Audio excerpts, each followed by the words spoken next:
Hello, hello, it's Kevin here. Time for a video in our 400 writing series for OET. So, in this video, I want to look at one very common OET problem.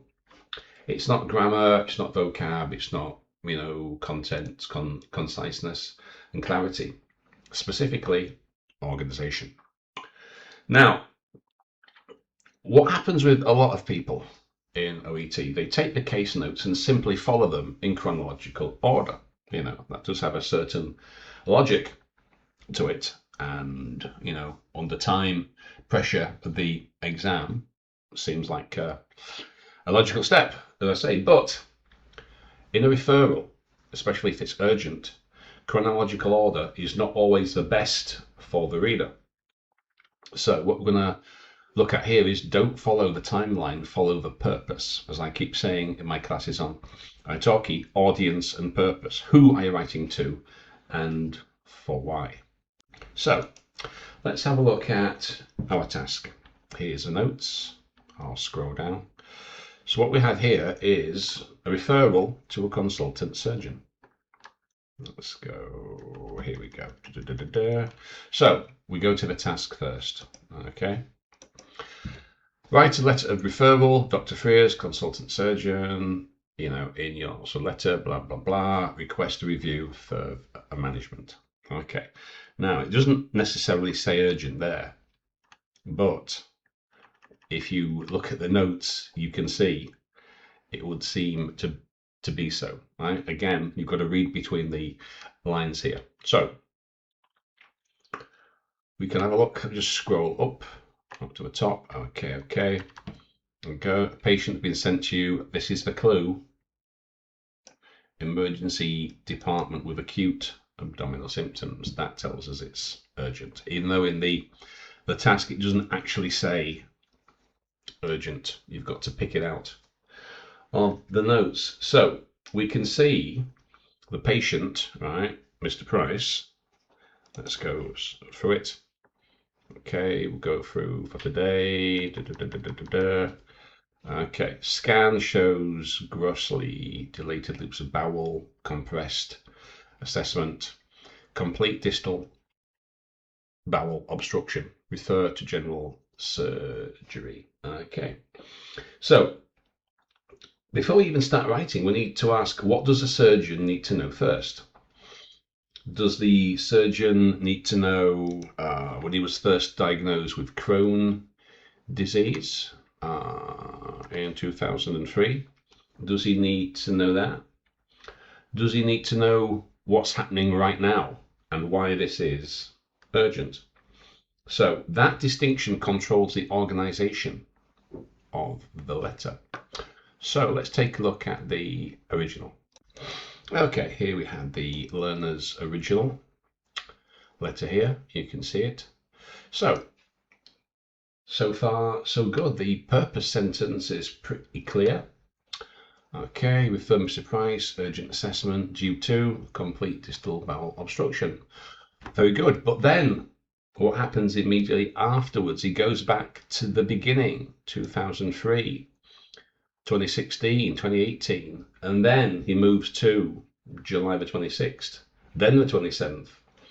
After all this, finally, does he arrive at today, which is the reason for the urgent referral? So you can see the most urgent information is buried beneath all the previous activities because the history happened first. Yeah, so the reader, in this case the surgeon, has got to read all the way down, right? So audience, surgeon gets this. Oh, urgent. Why is it urgent? What's so urgent? And he's got to read all this history stuff before he gets to the point, the chief issue, condition, complaint as to why it's urgent. So you can see that it wouldn't really score particularly well for the organization part of the criteria. So let's take a look. As it says, stop following the timeline, follow the purpose. Who are you writing to and why? Well, as it says, a genuine learner letter contains the essential clinical information. Yeah, but the information is arranged in chronological order. But we have to show what the surgeon needs to know first. Okay, now there's some language errors. We're not going to look at those. We've got two versions: original, reorganise. Now, what I've done, I've used my color coding, right?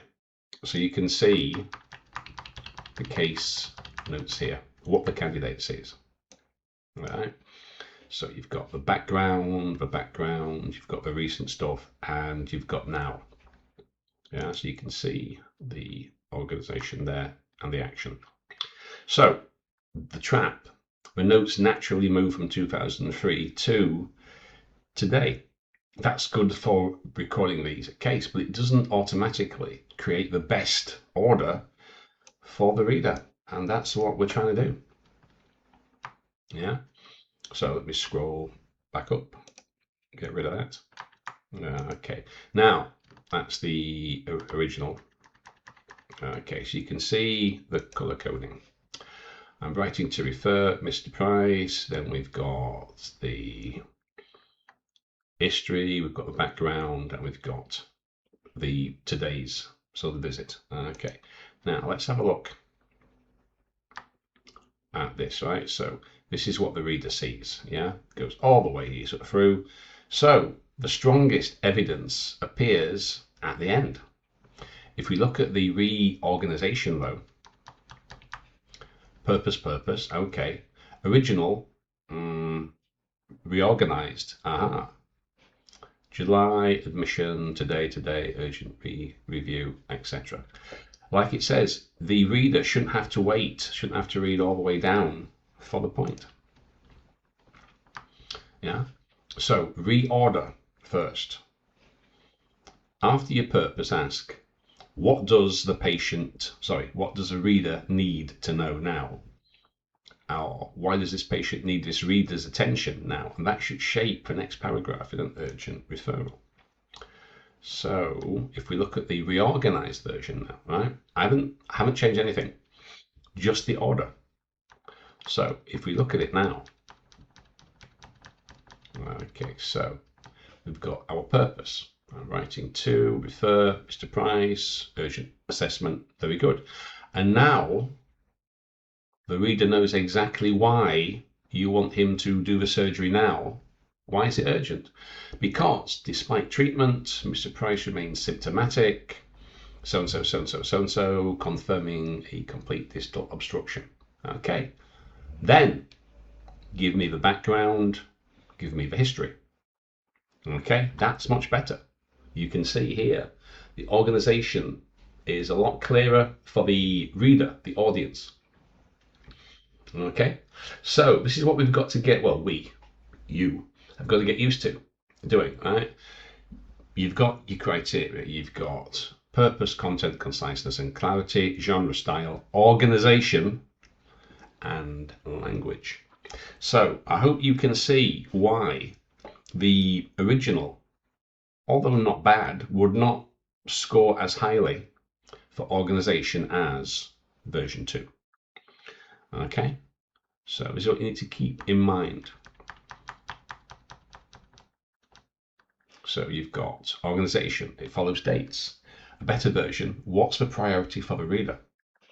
Current urgency, original, buried near the end. Reorganized version, immediately after the purpose. Now, you'll also notice the treatment is separated by date. It's visit.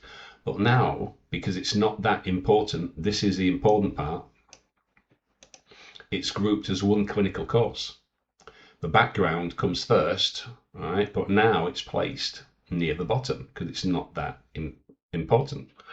The reader effort in the original, the reader's got to search all the way down until he finds out what the point is. But in the reorganized one, the point's immediate. So you can see the difference, I think, between the organization. Now, when you're thinking, before you start writing, think, who is the reader, audience? What must they do? What's the purpose? Why? current symptoms, findings, deterioration, what background, okay, but only if it helps the reader.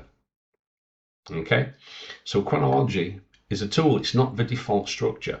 As OET says, if you've read the Ultimate Writing Guide, right, every letter is unique on purpose. It says, unique, original. It says that about 5 times. So that's what you need to consider. Let's have a look. I'll scroll back up. You can see the original. Okay. Okay, you can see how that works. Okay, we understand, but we've got to read all the way down here before we find out. But if we look at the revised version, reorganized version, we can see here it's immediate right from the start. I know what is going on. So there you go. I hope that helps. There'll be more videos to come when I have some student letters that have some point worth making. So check out the links in the description.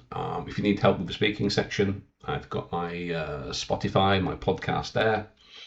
My Patreon should be up soon. You'll be able to download all the speaking material, all the course books, and so on. And there's going to be a series based on this video, a series, the 400 plus. It's going to be complete packs with all the PDFs, all the files, and some extra exclusive material. So check out all the links below, and I'll see you in the next video.